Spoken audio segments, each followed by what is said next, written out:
siyasi proseslərin pərdə arxası, cəmiyyəti narahat edən məsələlər, vətəndaş şikayətləri. Bütün bunlar Rövşanə ilə gündəmdə. Salam, xoş gördük. Rövşanə Ağasəf qızı sizinlə bir yerdədir. Barometr TV-dən sizi salamlayıram. Təzyiqi biz ölçəcəyik. Əlbəttə ki, əziz insanlar, sizin suallarınıza, sizin problemlərinizə işıq salmağa çalışacağıq. Bizə zəng eləyin, qaynar xəttimizi efirdə görürsünüz. Bugün hamımızı narahat eləyən və gündəmdə olan bir mövzudan söhbət eləyəcəyik. Taksilər. Taksilər niyə qorxulu bir sanki avtomobilə çevrilib? Övladlarımız taksiyə minəndə həyəcandan valideyn olaraq əlimiz, ayağımız əsir. Nədir bunun problemi? Taksi adı gələndə sanki ətimiz ürpəşir. Niyə belə oldu? Nələr dəyişdi? Dövrümüzdə taksiyə olan münasibət, insanların taksiyə minmək və minməmək qorxusu nədir? Və bu yaxınlarda baş verən olay. Uçan taksi. Hər şeyi görmüşdük. Bircə uçan taksi qalmışdı ki, görməyək, onu da gördük. Bu barədə istəyirəm ki, söhbət eləyək. Çox hörmətli qonaqlarımız var. Məsələyə aydınlıq gətirəcəyik. Bu məsələ nə zaman düzələcək? Elə isə diqqətiniz də, fikriniz də bizdə olsun. Başladıq. Qonağımız millət vəkili, çox hörmət elədiyim Razi Nurulayev. Razi müəllim, xoş gəlmisiniz. Xoş gördük və sosial məsələlər üzrə ekspert İlqar Hüseynov. İlqar müəllim, xoş gəlmisiniz. Təşəkkür edirəm. Çox sağ olun. Razi müəllim, elə sizdən başlayacağıq. Milli Məclisə nə ilə gedirsiniz? Öz avtomobilinizlə yoxsa taksi ilə? Mən öz avtomobilimlə gedirəm. İndi elə olur ki, problem olur. Heç olmasa ayda bir 3-4 dəfə də taksidən istifadə edirəm. Bəyənirsinizmi taksilərimizin fəaliyyətini? Mən açığı deyim ki, mən taksiyə oturan zaman elə olmayıb ki, irad bildirməyim. Birincisi, məsələn, maşın içərisində görürəm ki, təmizlik yoxdur. İkincisi, görürəm ki, yəni ki, mən bu maşını idarə edə telefonla danışır, mesaj yazır, mesajlara baxır və mən neçə dəfə irad bildirirəm ki, yəni ki, bu insan həyatıdır. Azərbaycanda taksi xidmətindən hər bir kəs narazıdır, mən bunu bilirəm, vətəndaşlar da narazıdır. Bunun da səbəblərindən biri bu oldu ki, zamanında insanlar taksi xidmətinə bir iş yeri kimi baxdılar, xidmət kimi yox. Kimsə getdilər, aldılar bir maşın və taksi xidməti ilə məşğul oldu. O bilmirdi ki, taksi xidmət göstərə bilər, taksidə hansı mədəni xidmətlər olmalıdır, taksi özünü necə aparmalıdır və s. Yəni ki, onlar təlim də keçmirdi. Onların psixi durumları da yerində olmurdu. Çünki hər bir kəs gedib bir tanışlıqla bir arayış da ala bilərdi ki, mən sağlamam və s. Və bunun nəticəsində biz gördük ki, demək olar ki, bir taksi sürücülərinin bəlkə də kifayət qədər faiz hissəsi içərisində narkomanlar idi. Amma mən sizə deyim ki, bu taksi xidməti ilə bağlı, məsələn, son zamanlarda müəyyən bir irəliləyişlər var. Çünki taksilərin sayı azaldı, müəyyən onlara tələblər qoyuldu və mən özüm demək görəkəmsəl İnkişaf və Nəqliyyat Nazirliyinin rəsmiləri ilə də görüşlərdə, müzakirələrimizdə onlar da deyiblər ki, hardasa 6000-dən çox o taksi sürücülərini təlimə cəlb ediblər.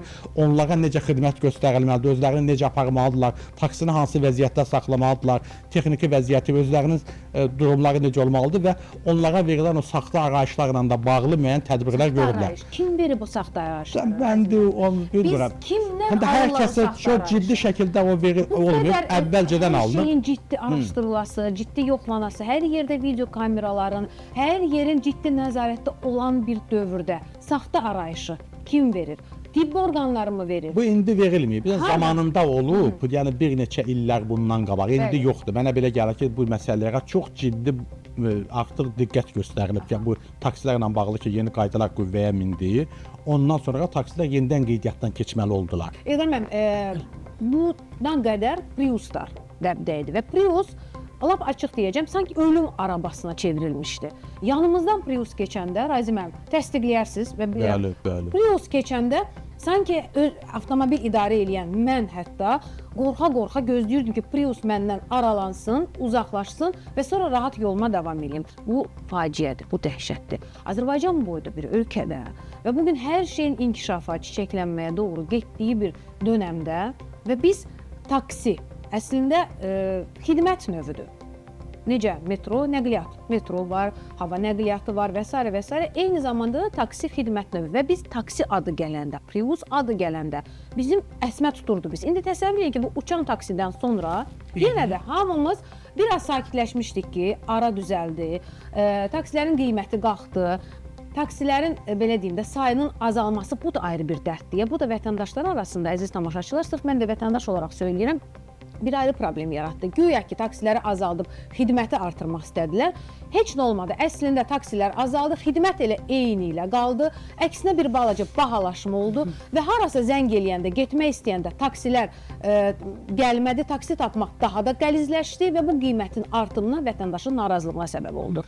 Əvvəla biz iki məsələyə burada diqqət ayırmalıyıq. Birincisi, yəni, bütövlükdə bu taksi xidməti iki hissəyə ayrılır. Bir, xidməti icra eləyən, bir də xidməti tənzimləyən qurum, ona nəzarət eləyən qurum. Bu günləri taksi xidmətinin özündə baş verən bu problemlərin kökündə dayanan odur ki, tənzimləyici qurum, nəzarət edici qurum niyə bununla bağlı bir mexanizmlər işə salmadı? Aha. O daha çox maraqlı oldu ki, şirkətlərə. Bilirsiniz ki, 2023-cü ilin 18 avqustunda avtomobil taksi xidmətlərinin keyfiyyətinin yaxşılaşdırılması ilə bağlı ölkə prezidentinin bir fərmanı oldu. Avqust ayının 18-də 23-cü ildə və fərmanda çox dəqiqliyinə qədər əsas tələblər ondan ibarət oldu ki, taksi xidmətində keyfiyyəti yaxşılaşdırılsın. Əksinə biz keyfiyyəti yaxşılaşdırma deyərkən bizim dövlət tənzimləyici qurum nəyə üstünlük verdi? Yenidən sertifikasiya prosesinə rüsumlar toplamağa, yenidən buraxılış kartı almağa, buraxılış vəsiqəsinin qiyməti 125 manat, buraxılış kartının qiyməti 100 sadəcə 25 manat, taksi sifarişi operatoruna lisenziya vermək üçün 3000 manat və beləliklə bax bu ancaq daha çox bu insanla sertifikasiya cəlb eləmək, orada müxtəlif o 40 manata hansısa bir sertifikatın verilməsi və s. Bir söz, burada minlərlə, 10 minlərlə taksi xidmətini həyata keçirən insanların sayına vuranda görün nə qədər pul eləyir. Amma avtomobil parkının yenilənməsi ilə bağlı konkret bir ortada qərar var idi ki, yenilənsin, necə yenilənsin? 2008-ci il buraxılış ilinə qədər olan avtomobil nəqliyyat vasitələri xidmətdən çıxarılsın. Aha, bu həmin o şirkətlərə imkan yaratdı ki, özlərinin parklarını yeniləmək üçün, bax o sizin dediyiniz bayaq BYD-lər var, yeni model uçan taksi. Bəli. Onu gətirməyə başladılar. Çünki niyə maya dəyəri Çindən ən ucuz başa gələn nəqliyyat vasitəsi odur və bunlar nə etdilər? 22 min, 23 min maya dəyəri olan BYD-nin başladılar həmin sürücülərə, sürücülük vəsiqəsi olan insanlara leasing və kreditlə verməyə. Yəni 36 aylıq kreditlə verirlər və plan qoyurlar hər bir sürücüyə ki, gündəlik 50 manat sən mənə pul ödəməlisən. Evet. Baxın, indi burada artıq mənzərə burada ortaya çıxır. Taksi sürücüsü 50 manat plan verməlidir. Gündəlik. Bəli, gündəlik. Aha. Taksi sürücüsü benzin və yanacaq məsrəflərini ödəməlidir. Taksi sürücüsü texniki xidmətləri, servisləri yerinə yetirməlidir və ailəsinin üçün dolanışacağını oradan çıxarmalıdır. Uşağının təhsil haqqını yaratmalıdır. Əgər bir evdə kirayədə qalırsa kirayə pulunu ödəməlidir və beləliklə bugünkü tıxacların fonunda taksi sürücüsü nəyə üstünlük verdi? Sürətli gedişlər eləməyə, ziqzaqlı gedişlər eləməyə, təhlükəli gedişlər eləməyə, qəza təhlükəsi yaratmağa. Çünki bu insan bu maliyyə məsrəflərinin qarşısında aciz qaldı. Aydındır. Və nəticə etibarilə bizim problemlərimiz başladı dərinləşməyə. Nəticə etibarilə nə baş verir? 26 min, 25 min manata başa gələn BYD-ni sonda 36 ayda 46-47 min manat artıq həmin taksi sürücüsü ona pul ödəməlidir ki, onun özünə qalsın. Çox işlədib az pul vermək, çox işlədib şirkət rəhbərləri, həmin o belə deyək də sahibkarlar. Çox iş, məsələn, bu yaxınlarda bizim bölgələrimizdən birində, çox məşhur restoranlardan birində bir işçini gördüm, Razi müəllim. Deməli, bu uşaq qan tər içində ofisiantdır, xidmət göstərir. Da, düzdür istəyirəm, ölüb ayaq üstündə. Deyirəm ki, oğlum, sən necə belə işləyirsən və sən də deyir ki, günə 10 manat pul alıram və başqa işçi də götürmür. Restoran sahibi. Amansızcasına istismar edirlər. İstismar edirlər. Əməyin istismarıdır ya bu. Taksi sürücüsünü də istismar edirlər. Və adam məcburdur ki, o 10 manata, 15 manata görə səhərdən axşama qədər, gecə saat 12-yə 1-ə qədər dayanmadan işləsin ki, bu həmin pulu əldə eləsin. Bu tıxacların fonunda. Çünki başqa işçini götürmür. Mən restoran sahibini gətirir. Başqa ofisiant götürmür işə ki, əlavə pul verəcək axı. 10-15 manata onu istismar eləyir. Əməyin istismarıdır. Bu ciddi məsələdir. Bu əslində bu məsələləri məsələləri düşünürəm ki, Milli Məclisdə də qaldırmaq lazımam. Sizin öhdənizə düşən məsələlərdən biri də hesab edirəm ki, mən bu yaxında da oxudum, taksi sürücülər 25 deyəsən sifarişə 25 getməlidir. sifarişə getməlidir ki, 25 sifarişə gedəndən sonra ona bonus gəlir. Bu insan deyil, bu yazıq deyil. Bu insan, bu adamın həyatı yoxdur. Bu adam 25 sifarişə getməlidir ki, şirkət rəhbərinin cibini doldursun. Ondan sonra ailəsinə 5 manat, 3 manat bonus. Hə, düz deyirəm. Bəli, Bonus elədir. pul qazansın. Və bugünkü Və cərimələr buna kim göz yumur və bu kim üstəgəl idarə cərimələr edir bunu? ictimai nəqliyyat və ictimai xidmət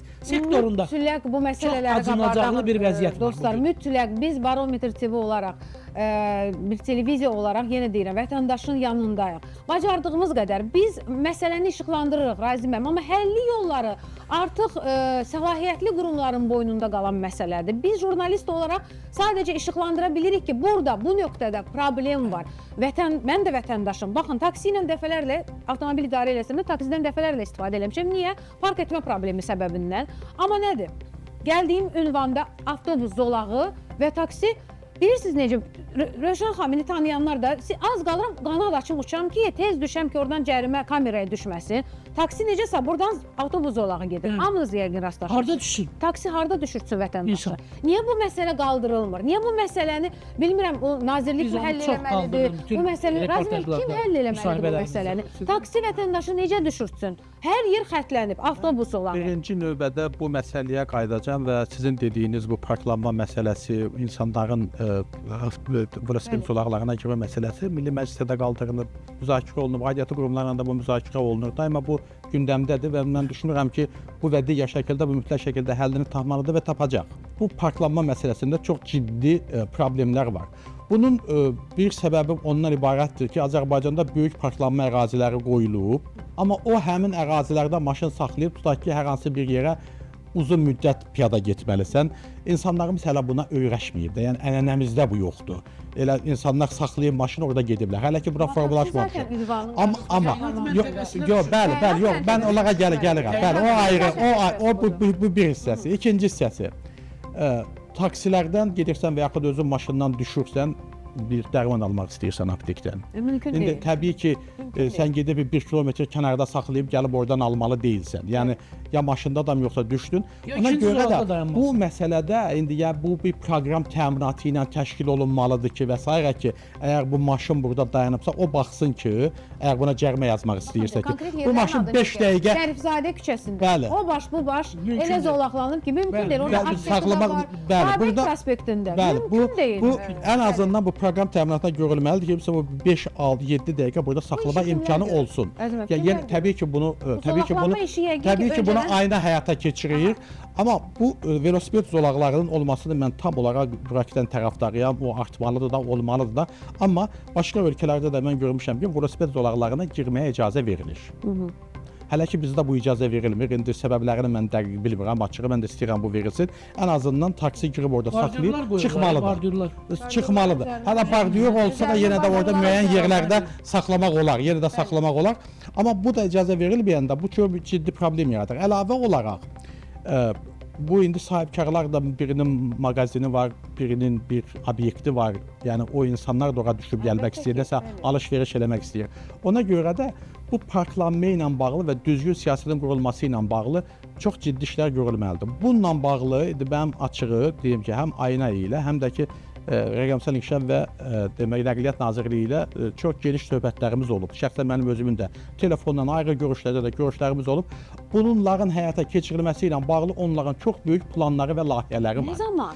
Amma bu layihələrin, onların özü də demişəm, bu layihələrin həyata keçirilməsi üçün çox böyük məbləğ lazımdır. Bilirsiniz ki, bu yaxınlarda cənab prezidentin iştirakı ilə bir neçə ay əvvəl bir müşavirə keçirildi. Orada da Yerüstü Agentliyinin sədri də Anar müəllim də təqdim elədi prezidentə. Evet. Çox gözəl də bir təqdimat oldu. Amma onun həyata keçirilməsi üçün 2030-cu ilə qədər vaxt var. 5 il ərzində çox böyük, hardasa çox böyük bir vəsait lazımdır. O vəsait ayrılır. Məsələn, bax indi bu 10 metronun tikilməsi ona daxildir. Əla tramvay xətlərinin çəkilməsi ona daxildir. Amma biz bunun nəticəsini ki, gələn il görəcəyik, 2 ildən sonra görəcəyik, mən buna inanmıram. İnanmıram, amma bir il, yarım, 2 ildən sonra müəyyən nəticələr olacaq. Amma buna qədər mən düşünürəm ki, müəyyən qədər yəni bu məsələlərdə yüngülləşmə olmalıdır Ən ki, azı taksilərə icazə çünki verin, bəzən elə avtobus olur ki, zolağında saxlasın bəzən elə olur ki, müştərini, bir maşın Bəli. məsələn gedir saxlayır bir gündə 2-3 cərimə yazılır ona. Yəni insanların bu qədər cəriməni ödəmək imkanı da olmaz. O orada heç kim deyək ki də bir çoxları kefindən saxlamır ki, heç kim. Ola bilər kimsə indi saxlayıb o cəriməsini ödəsin. Amma bir çox insanlar məcburiyyətdən saxlamalı olur. Düşür, nəyisə verib çıxmalıdır. Düşəndə görür ki, SMS gəldi və onu cərimələdilər. Yəni hər şey həllini tapacaq Elqar müəllim. Gözləyirik zaman, amma insanların ömründən gedir. İnsanların əsəbi gedir. Baxın, bu qədər gərginlik, bu qədər baş verən hadisələr, olaylar, ailələrdə münaqişələr, problemlər, bunlar hamısı insanların əsəb gərginliyi, psixikasının pozulması, elementar evdən çıxırsan, ünvana gedib çatmaq üçün sən saatlarla zaman yollarda qalırsan və məsələn, yenə deyirəm, mən sırf vətəndaş olaraq öz adımdan söyləyirəm ki, dəfələrlə taksidən istifadə edəndə inan o qədər əsəb keçirtmişəm. Əvvəla o taksi sürücüsünün xoşa gəlməz danışıqları, bunlarla təlimləri kim keçməlidir, kim bunlarla təlim aparmalıdır, aparılırmı bu təlimlər, onlarla vətəndaşla söhbət mədəniyyəti, etik davranış qabiliyyəti, bunlar hansı istiqamətdə gedir? Çünki bəzən taksi sürücüsü elə mənasız, məzmunsuz suallar verir, elə mənasız, ya hətta qadın xeylağı olanda belə bəzən elə bir, inanın ki, hamımız övladı taksidən istifadə edir də. Çox böyük bir həyəcanla övladımızı, bayaq Razi müəllim də deyə kimi, ünvanı yola salırıq ki, sən bu taksi sürücüsü bir normaldır. Bu taksi sürücüsü normal adamdır. Birdən siz deyən kimi, nə bilim, pis vərdiş istifadəçisi olar, birdən, yəni normal adam olmaz.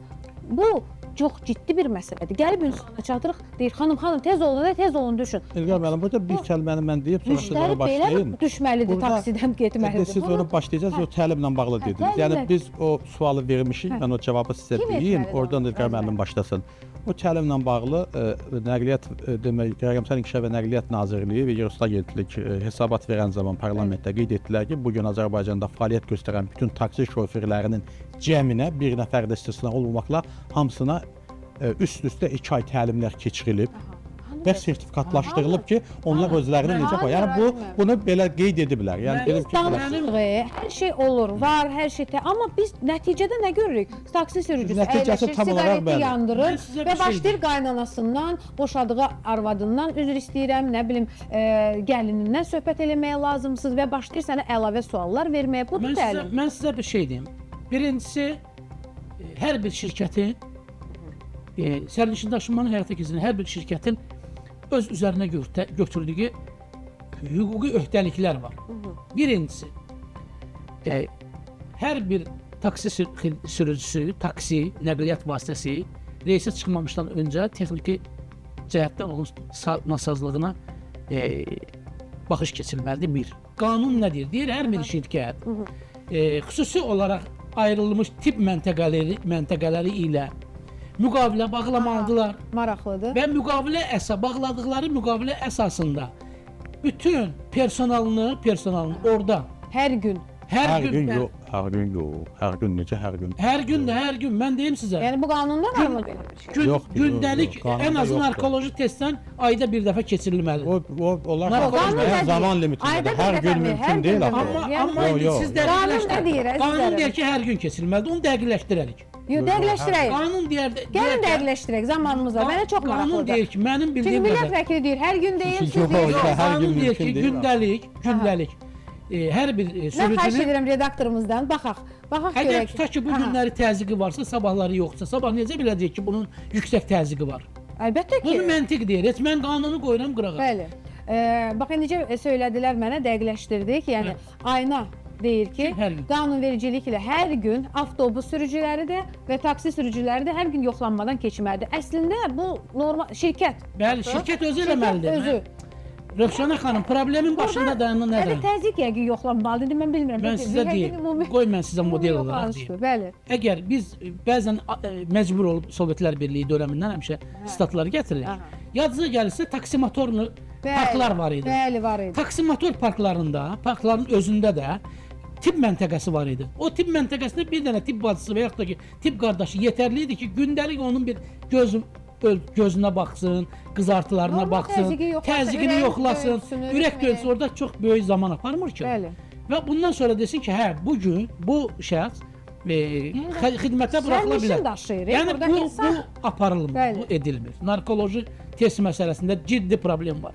Hətta siqnallar var ki, məsələn, hətta taksi sürücüləri narkoloji testdən keçmək üçün özünü narkotik vasitənin aludəçisi olanların bəziləri başqa bir şəxsin CD nümunələrini ora təqdim edirlər ki, orada Dəhşət. testdə o aşkarlanmasın.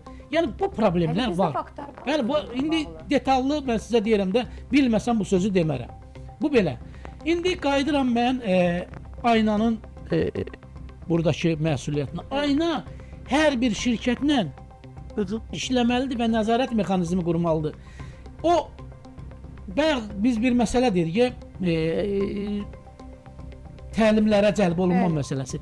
Mənim nöqteyi nəzərimdən bu təlimlərə müstəqil ekspertlər cəlb olunmalıdır. Bugün hazırlıqlı komandası olmalıdır. Vətəndaş cəmiyyəti ilə birlikdə aynanın hazırlıqlı komandası olmalıdır. Bilirsiniz, bu maraqlı deyirlər sanki. Çünki bilirsiniz, sanki elə bir ki, ölü bir batmış bir gəmi kimi görürlər bu ölkədə. Razıyam. İndi də nəqliyyat məsələsində çox ciddi. Bu ictimai nəqliyyatla bağlı biz düşünürəm ki, növbəti verilişlərimizdə bu məsələndə də ictimai nəqliyyatın da bir ayrı problemləri var. Bakı kəndləri ilə bağlı mən 2-3 il öncə və bunu buradan deyəcəm. İnanın ki, bütün, yəni belə deyim də, indi jurnalistəm, hər şeydən razıyam, istifadə elədim ki, Bakı kəndlərinə, elə deyək ki, Nardarana, normal avtobusun işləməməsi ilə bağlı çox bir bəladır. Bir manatlıq taksilər məsələsi. O yığışandan sonra insanlar, xidmət sahəsində işləyən insanlar çox ciddi problemlə üzləşdilər. İndi avtomobili olanlar bildik, amma bu avtomobili olmayan xidmət sahəsi, burada restoranlarda işləyənlər var, otellərdə işləyənlər var, evdə xadimə işləyənlər var, burada xadimə işləyənlər, dayə işləyənlər. Bu insanlar ki, avtomobildən istifadə etməyən insanlar var ki, onların aydın məsələdir, sosial vəziyyətləri filan. Bunlar çox böyük çətinliklə üzləşirlər. Və bunu dəfələrlə səsləndirsəm də təəssüf edirəm ki, bu məsələ həllini tapmadı. Razıyam və həllini tapacaq və ümidlə üz tutacağımız ünvanlardan biri Milli Məclisdir. Çünki orada əyləşən insanlar həm də bizim hüquqlarımızı, bizim səsimizi çatdırırlar, bizim hüquqlarımızı müdafiə edirlər və onlardan biri də və belə deyim də ən çox fikrini söyləyənlərdən, ən çox danışan millət vəkillərindən biri sizsiniz. Biz indi bir ümid yeri kimi sizə üzümüzü tutub deyirik. Nə zaman həlli gözlənilir? Hər şey gələcək zamanda olacaqsa biz qocalırıq, bizim ömrümüz gedir. Niyə görə? Xətti çəkəndə tez çəkə bilirlər. Avtobus olağıdır. Cərimə 1 dəqiqə, indi mən 1 dəqiqə deyirəm, ümumi deyirəm də, yəni mən bilən 3 dəqiqə yoxsa neçə dəqiqəsə, indi bilmirəm qanunda, neçə dəqiqəsə avtomobili saxlanırsa cərimə gəlir. Yəni yanlış deyərəm. Amma həmən cərimə telefonuna SMS-lə o elə gözəl quraşdırılıb ki də, avtomatik 20 manat, 50 manat, 2 baht. Bütün əhvalın korlanıb, sonra avtomobilin içində oturmaq da istəmirsən. Bunları eləyirlər. Bəs yaxşı, vətəndaşı düşünə biləcək istiqamətdə. Bunları bəs yaxşı, bu xətti çəkəndə düşünmək lazım deyildimi ki, insan yaxşı, burada necə alver eləyəcək və yaxud alveri qoyduq, taksi necə saxlayacaq, necə gedəcək və bu tıxacılar filan məsələsi və bu mexanizmi düşünmək olmaz mı? Bizdə təəssüflər olsun ki, bir məsələni mən burada qeyd eləmək istəyirəm. Bəzən bir çox dövlət əhəmiyyətli, vətəndaşların maraqlarını, vətəndaşların hüquqlarına toxunan məsələlər geniş ictimaiyyət tərəfindən ən azından bir 6-7 ay, 1 il müzakirə olunmalıdır və sonradan onunla bağlı qərar qəbul olunmalıdır. Amma bizdə əvvəlindən indi bu dəyişib. Mən dövlət məmurları ilə işləyirəm. İndi o ənənə dəyişir. Onlar müzakirə edirlər, nələrsə etmək istəyirlər. Biz metro tikintisi ilə bağlı və ictimai nəqliyyatla bağlı çox gecikmişik. Bunun bir səbəbi budur. İndiyə qədər metro bizdə çox olmalıdır. Bununla bağlı dövlət proqramı da bilirsiniz, 75 metronun tikilməsi ilə bağlı 10 il bundan 15 il bundan qabaq qərar qəbul olunmuşdu. Amma indi mən qəbul edirəm ki, Qarabağa da eləmək lazım idi və s. müəyyən işlər ləng getdi. Mən bunu başa düşürəm, qəbul edirəm, buna görə çox şey danışa bilmirəm. Amma o metro tikintisi ilə bağlı çox gecikdik. Əlavə olaraq, bu problemlər nədən yarandı? Adi siz şəhərdə baxın. Biz şəhərdə gözəlləşmə gedir şəhərin mərkəzində. Bir məhləni sökürlər, orada park salınır, orada yeni binalar tikilir, o vətəndaşlar oradan köçürülür. Bu necə baş verir?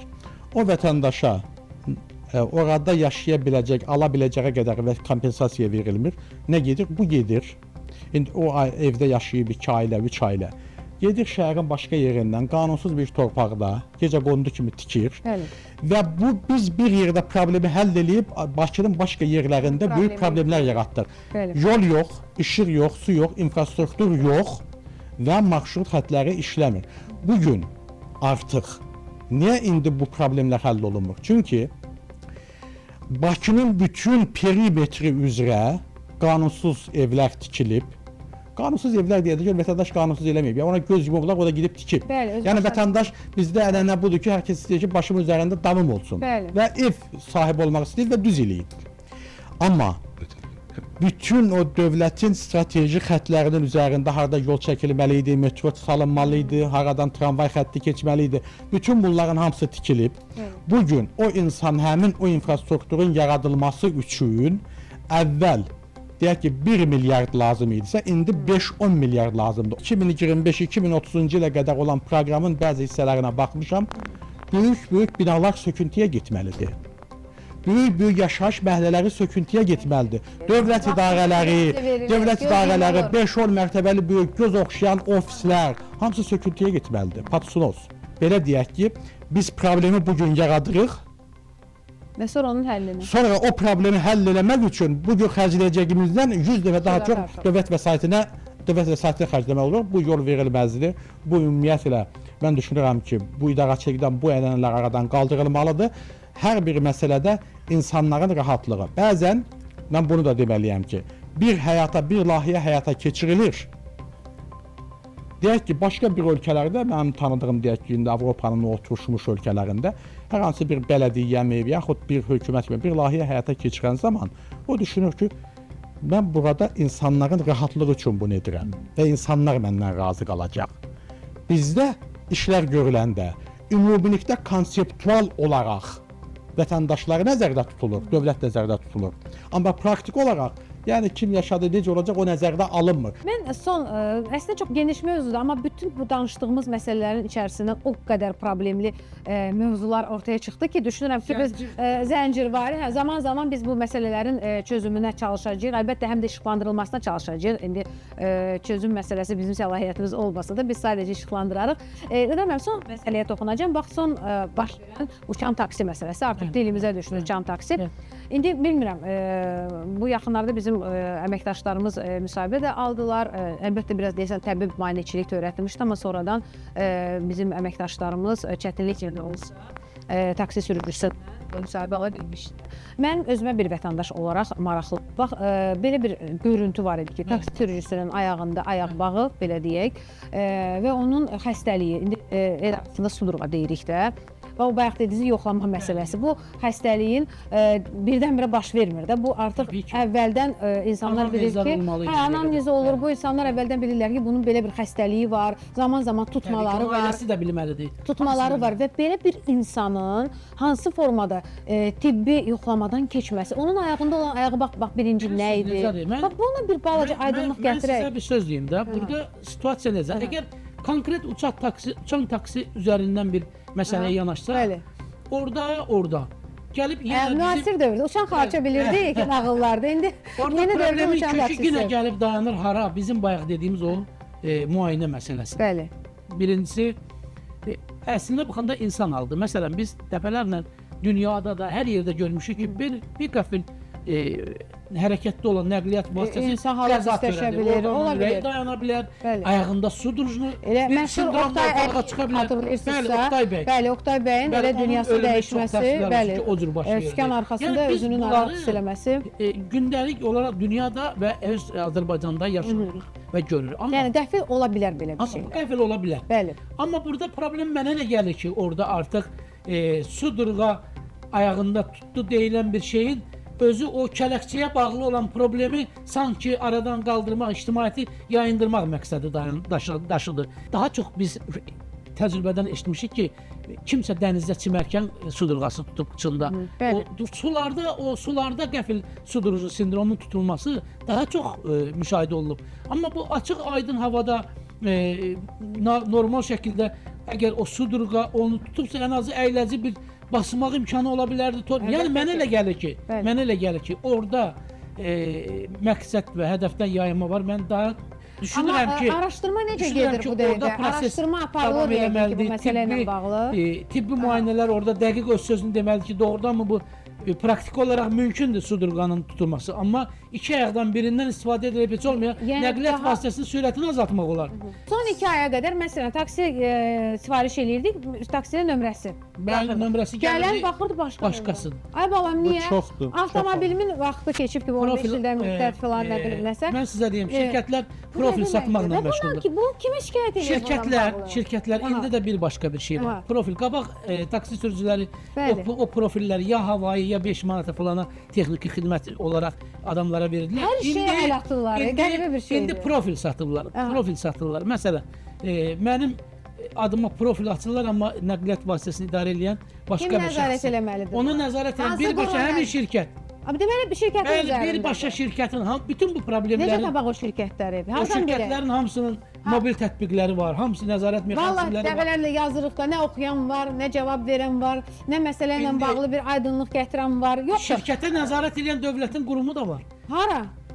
Aynaya Yer görə. üstü nəqliyyat agentliyi. Niyə də yox? Yəni bu məsələlərə nəzarət Yəni bunun birbaşa axır bir aynadadır. instansiyası olmalıdır. İndi həqiqəti demək lazımdır ki, ayna işə başlayandan bu məsələlərin həll etməsi üçün müxtəlif eksperimentlər həyata keçirir. O eksperimentlərin bəziləri görürsüz ki, insanları incidir, bəziləri xoş qarşılanır, bəziləri pis qarşılanır. Və mənə belə gəlir ki, bunu biz gözləsək ki, bunu 1 ilə 2 ilə bu həll olunacaq, yox. Demək ki, səhvlərdən nəticə çıxarılacaq, bu olmaz, bu olmaz. Bu eksperiment davam eləyəcək.